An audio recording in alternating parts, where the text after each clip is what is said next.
Hello friends, हम लोग इस वीडियो में देखेंगे अकाउंटिंग ऑफ फॉरेन करेंसी। जब एक्सपोर्ट ट्रांजैक्शन होता है तो कैसे एंट्री पास की जाती है। तो ये क्वेश्चन में हम लोग एक्सपोर्ट ट्रांजैक्शन का क्वेश्चन देखेंगे। तो देखते हैं accounting of foreign currency in case of export transaction.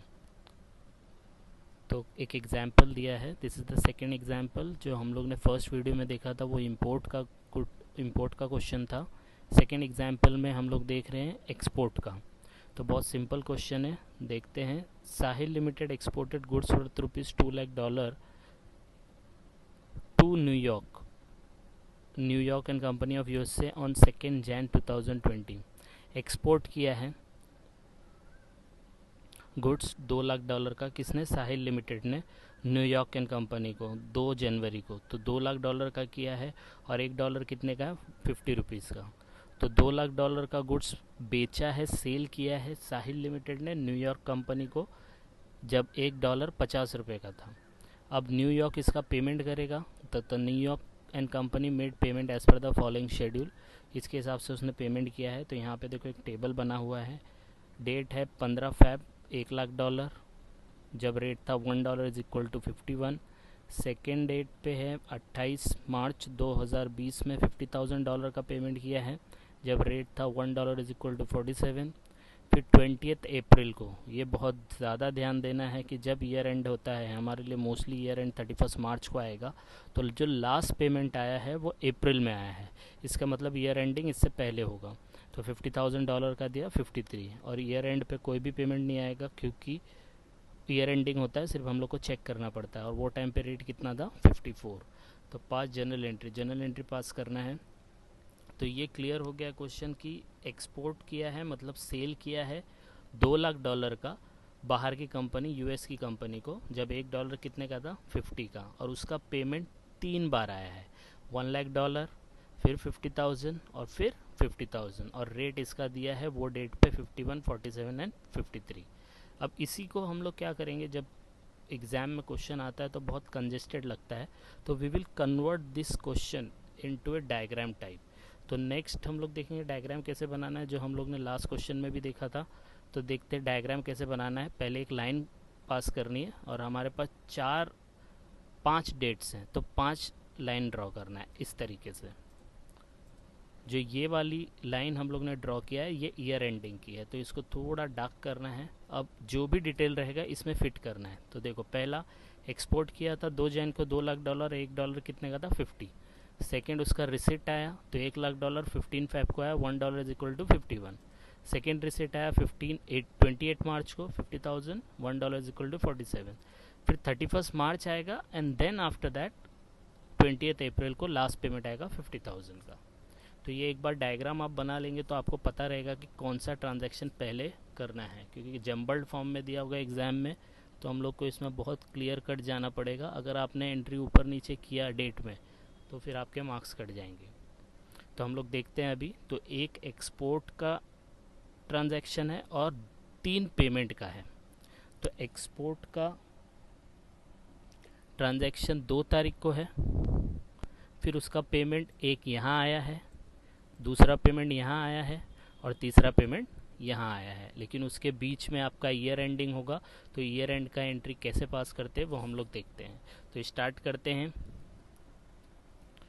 First entry, तो डेट पर्टिकुलर अमाउंट करके आपको वो बना लेना है इस तरीके से। इसमें 2 साल का मैंने यहाँ पे क्लियर कर दिया। फाइनेंशियल ईयर 1920 में कैसा होगा, तो पहली डेट है जो है 2 तारीख को, तो एक्सपोर्ट किया। एक्सपोर्ट मतलब सेल किया है, सेल मतलब इनकम है, तो इनकम हमेशा क्रेडिट होता है। तो 2 सेल्स कभी भी याद रखना, जब एक्सपेंस होगा तो डेबिट में लिखने का है, और जब इनकम होता है तो उसको क्रेडिट में। तो ये इनकम होने वाला है क्योंकि सेल किया, तो 2 सेल्स आएगा। किसको सेल किया आपने? किसको सेल किया है? तो न्यूयॉर्क एंड कंपनी वाले को। तो एंट्री हो जाएगी New York company account debit to sales account. और कितना डॉलर होगा? $2,00,000 होगा 50 के भाव से। तो 2,00,000 इंटू 50 आपका यहाँ पे अमाउंट आ जाएगा कुछ 1 करोड़। तो वो आपको देखना है, यहाँ पे मल्टीप्लाई कर देना है इसको, और यहाँ पे आपका अमाउंट आ जाएगा बीइंग गुड्स एक्सपोर्टेड। अब इसके बाद हमें देखना है, अब इसका पेमेंट आएगा। तो पेमेंट आएगा तो मैंने आपको लॉजिकली लास्ट डायग्राम में भी बताया था, लास्ट क्वेश्चन में भी बताया था इंपोर्ट के टाइम पे, कि जब पैसा आता है तो बैंक को डेबिट करने का, और पैसा जब जाता है तो बैंक को क्रेडिट। ये लॉजिक याद रखेंगे तो एंट्री आपको बहुत सिंपल हो जाएगा। तो अब हमने जब सेल किया है तो पैसा आने वाला है, और जब पैसा आएगा तो हम लोग क्या करेंगे, बैंक को डेबिट करेंगे। तो जो सेकेंड एंट्री आएगी 15 Feb का, तो वो रिसिट का एंट्री है $1,00,000 का। तो जब पैसा आएगा तो बैंक अकाउंट डेबिट किससे आएगा, न्यूयॉर्क से, तो bank account debit to New York, ये लिख देना है। इसके बीच में एक लाइन छोड़ना है, ऊपर भी नीचे भी, क्योंकि एफ आने वाला है, वो देखना है कि कब आएगा। तो सबसे पहले बैंक अकाउंट डेबिट। अब याद रखना, बैंक में हमेशा वो रेट लेने का जो डेट का होता है, बैंक में हमेशा वो रेट लेने का जो डेट का होता है। तो $1,00,000 आ रहा है तो $1,00,000 इंटू 51, तो 51 लाख हो गया। अब सेम टू न्यूयॉर्क है, तो न्यूयॉर्क को माल कितने पे बेचा था हम लोग ने, जब डॉलर था 50, तो हम लोग को यहाँ पे 50 लिखना है। तो $1,00,000 इंटू 50 तो 5 लाख हो जाएगा, राइट। ये सॉरी 50 लैक्स हो जाएगा। अब ये 50 लैक्स, ये 51 लाख, डिफरेंस आता है। तो डिफरेंस जहाँ पे भी आएगा उसको कहाँ डालना है अपने को, एफ अकाउंट में डालना है। तो यहाँ पे हम लोग देखेंगे जो भी डिफरेंस आएगा उसको हम लोग को एफ में कन्वर्ट करना है 1 लाख। तो यहाँ पे एंट्री अपने को याद नहीं रखना है, सिर्फ अपने को ये लॉजिकली ध्यान देना है कि जब पैसा आता है तो बैंक को डेबिट करने का, पैसा जाता है तो टू बैंक करने का, और उसके अपोजिट में पार्टी का नाम लिख देंगे तो आपकी एंट्री फ्रेम हो जाएगी। अब थर्ड एंट्री देखते हैं। $1,00,000 दे दिया, 2 लाख में से 1 लाख चला गया, अभी भी 1 लाख बाकी है। अब वो $50,000 पे कर रहा है, कब कर रहा है, 28 मार्च को कर रहा है। तो 28 मार्च को भी आएगा तो सेम एंट्री आएगी, bank account debit to New York, और बीच में एक लाइन छोड़ना है डेबिट में भी और क्रेडिट में भी। तो next entry would be bank account debit to New York. अब बैंक में क्या करना है, $50,000 है, रेट कितना है 47, क्योंकि जो डेट पे रेट होता है वही लेने का, और टू न्यूयॉर्क, न्यूयॉर्क को कितने पे माल बेचा था ओरिजिनली 50 पे, तो 50 का यहाँ पे आएगा। अब इन दोनों का मल्टीप्लाई आप करके देखोगे तो इसका आएगा 50,000 इंटू 47, 23,50,000, और न्यूयॉर्क में आएगा 50,000 इंटू 50, 25 लाख। इन दोनों का जो भी डिफरेंस आएगा उसको एफ अकाउंट में डाल देंगे, तो ये एफ अकाउंट डेबिट हो गया। तो एक आया सेल का एंट्री, उसके बाद 2 रिसिट का एंट्री आया। अभी भी पूरा पैसा हम लोग को नहीं मिला, अभी भी 50,000 मिला है। 50,000 अप्रैल में मिला है। अब अप्रैल में मिला है तो अप्रैल में पास करने से पहले हम लोग को ये देखना पड़ेगा कि ईयर एंड पे क्या हो रहा है। तो ईयर एंड का लॉजिक अपने को ऐसा सिंपल तरीके से याद रखना है। ईयर एंड पे ये सोचना है जितना भी पैसा लेना बाकी है या देना बाकी है। तो ये क्वेश्चन में पैसा आएगा तो लेना बाकी है, तो $50,000 अभी भी लेना बाकी है। तो 31 मार्च को या ईयर एंडिंग पे ये अज्यूम करना है अगर ये पैसा मिलता तो क्या होता। तो अगर 31 मार्च को ये $50,000 मिलता तो 31 मार्च को आपका रेट कितना था, अगर आप पीछे जाके देखेंगे तो 31 मार्च को आपका रेट था 54, यहाँ पे आपको दिया है 54, और ओरिजिनल कितना रेट था 50 का था, तो 54 तो मिलने वाला है। अज्यूम करना है कि मिलेगा, मिलेगा बिल्कुल भी नहीं, लेकिन अज्यूम करना है कि मिलता तो क्या होता। तो 50 रुपीज़ आएगा, लेकिन मिल कितना रहा है ओरिजिनल 54, तो अगर मुझे मिलता तो 54 मिलता, तो 50 की जगह 54 मतलब 4 रुपया एक्स्ट्रा मिलता। अब 4 रुपया एक्स्ट्रा मिल रहा है तो अपने लिए क्या है, वो प्रॉफिट है। तो प्रॉफिट है, हम लोग को 4 रुपये का दिखाना पड़ेगा, लेकिन कितने पे, 2 लाख में से 1.5 लाख ऑलरेडी मिल गया, तो बचा कितना 50,000। तो 50,000 जो यहाँ वाला बचा है वो 50,000 इंटू 4 कितना होगा, 2 लाख रुपया, तो 2 लाख का प्रॉफिट होगा। तो अब इसकी एंट्री देखते हैं हम लोग कैसे पास करने हैं।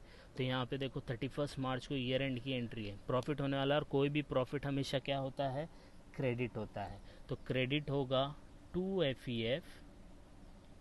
50,000 इंटू 4, देखो यहाँ पे 54 माइनस 50 किया है तो 2 लाख, तो 2 लाख, तो 2 एफ लिखने का, और किसकी वजह से ये हो रहा है, पार्टी की वजह से, तो न्यूयॉर्क कंपनी अकाउंट डेबिट। तो ये एंट्री याद नहीं रखनी है, लॉजिकली जानी, क्योंकि अपने को यहाँ पे प्रॉफिट होने वाला, और प्रॉफिट हमेशा क्या होता है, क्रेडिट होता है। तो क्रेडिट में 2 एफ लिखने का, एनी प्रॉफिट एनी लॉस अपने को एफ में ही डालना है।